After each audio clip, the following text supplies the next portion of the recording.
कि कहते हैं जी पाकिस्तान स्टॉक एक्सचेंज में जनाब ये हो गया, सारे रिकॉर्ड टूट गए, फर्स्ट टाइम उस रफ्तार पे चला गया। इसका ये क्या है?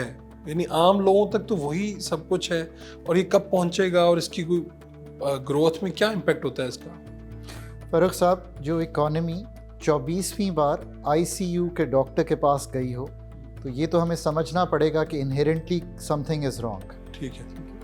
IMF is a doctor of the last resort और a doctor of the ICU। 24वीं बार आप उसके दर पे हैं, पिछले 10 साल में तीसरी बार उसके दर पे हैं। 2013 में चूँकि मैं फाइनेंस की टेबल पर मौजूद था और यही गुफ्तगू हुई, और तब भी मेरा मशवरा था जाना चाहिए, रिज़र्व्स गिर रहे थे, मैक्रो इंस्टेबिलिटी थी। हम गए IMF के पास, हमारे रिज़र्व्स 19-20 अरब डॉलर पे चले गए थे स्टेट बैंक के। फिर एक टर्मोइलिश सी सिचुएशन हुई, हुकूमत तब्दील हुई, वी केम क्रैशिंग डाउन। 2019 में फिर IMF के पास गए, और अब 2024 में आप ये देखिए कि 2023 की सिचुएशन ये थी कि 3.89 अरब डॉलर के रिज़र्व्स थे, एक माह का इंपोर्ट कवर नहीं था। उधर से फंड के साथ सफ़र शुरू होता है, तब भी गवर्नमेंट को यही एडवाइस थी कि आप चले जाएं। आज 12 अरब डॉलर के रिज़र्व्स हैं, अफराते ज़र जो है वो नीचे आ गई है, जिसका मतलब है कीमतों के बढ़ने की शरह में कमी हुई है, महंगाई नहीं कम हुई। जो कीमतें बढ़ रही थी उनकी बढ़ने की वो जो शरह है वो कम हुई है, रफ्तार कम हो गई। ठीक है, ये हुआ है। और जो बैरूनी खसारा है इकॉनमी को स्लो करके, 22% का पॉलिसी रेट रखा हुआ था, इंटरेस्ट रेट आम फहम ज़बान में कि आप बोरो करेंगे, मैंने गाड़ी लेनी है, आप 10 लाख की गाड़ी ले तो 22% उस पर देंगे आप। सो वो 22% से नीचे अब 13% आ गया।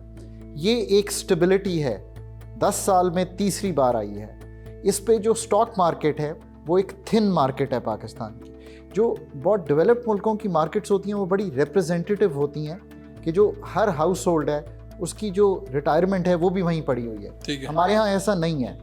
2-2.5 लाख इन्वेस्टर की मार्केट है, ये एक थिन मार्केट है। बट इसका ये मतलब नहीं है कि वो बिल्कुल रिप्रेजेंट नहीं करती पाकिस्तान की स्टोरी को। जो मैंने अभी आपको स्टोरी बताई है, from default to a stability, 16 अरब डॉलर के कर्जे मौखर हो गए। किसने मौखर किए? चाइना ने मौखर किए, UAE ने मौखर किए, सऊदी अरेबिया ने मौखर किए। तो एक बोझ उठ गया कि कोई डिफ़ॉल्ट नहीं है। जब तक फ़ंड के साथ हैं डिफ़ॉल्ट का बोझ उठ जाता है। निर्ख बहुत नीचे चले गए थे, मार्केट डिफ़ॉल्ट लेवल पे ट्रेड कर रही थी। प्राइस टू अर्निंग एक रेशियो होता है, इसको आसानी से समझिए, ये पाकिस्तान का 7 के करीब रहता है। जब डिफ़ॉल्ट की बात हुई तो ये नीचे 3 पे चला गया, कीमतें इतनी नीचे चली गई। ठीक है। सो वहाँ से मार्केट राइज होती है और अब 1,17,000 पे चली गई है। कुछ ऑफ कोर्स बैंड वैगन और यूफोरिया भी होता है, कुछ लिक्विडिटी बेहतर हो गई है। लिक्विडिटी से क्या मतलब है? पहले आप बोरो करने जाएं, आप गवर्नमेंट सबसे बड़ी बोरोवर थी, आपको पैसे नहीं मिलते थे। दूसरा, आप बोरो कर रहे थे 22% पे, तो इसका मतलब है मैं 30% कमाऊंगा तो 22% वापस करूंगा। अब 13% आ गया, सो लिक्विडिटी बेहतर हो गई है। दूसरा, फरूख साहब, अगर आप आज कहें कि डॉक्टर साहब मुझे बताएं मैं पैसे कहाँ रखूँ, तो आप बैंक में जाएंगे तो आज आपको 10% भी नहीं मिलेगा। तो फिर आपको एक दोस्त कहेगा कि यार ये देखो, ये हबीब बैंक का स्टॉक खरीदो, UBL का खरीदो, NRL का खरीदो, PSO का खरीदो, जो एंग्रो का खरीदो, फर्टिलाइज़र का खरीदो, सीमेंट का खरीदो। सो स्टॉक मार्केट में एक ये भी इंटरेस्ट हुआ कि आपके पास ज़राए टू इन्वेस्ट कम हो गए थे। ठीक। और दूसरी बात ये भी याद रखिए कि ये जो प्रॉपर्टी है, it's also not doing well.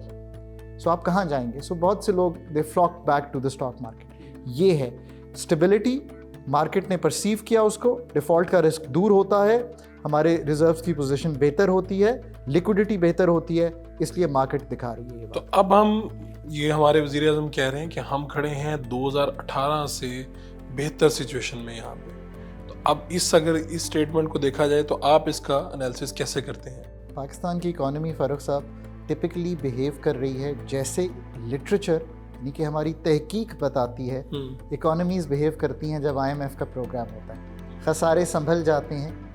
ये एक मैं हमेशा इवन प्रेजेंट भी करता हूँ फ़ारूक साहब, तो उर्दू में करता हूँ, चाहे स्लाइड जो हैं वो अंग्रेज़ी में चल रही हैं, पर ये इसकी उर्दू करूँगा तो आसान नहीं है। मैं कि हार्ड अर्नड यानी कि मुश्किल से ली गई मैक्रो स्टेबिलिटी है at the back of an IMF program. यहाँ पे खड़े हैं। अब इसको एक्सप्लेन, मैक्रो स्टेबिलिटी को मैंने कर दिया, IMF प्रोग्राम कह दिया। हार्ड अर्नड इसलिए है कि आपको सैलरीड क्लास पर टैक्स बढ़ाना पड़ा, आपको बिजली के निर्ख पास करने पड़े। जी। हुकूमत ने कहा है कि 800 गुना इजाफा करना पड़ा गैस के निर्खों में।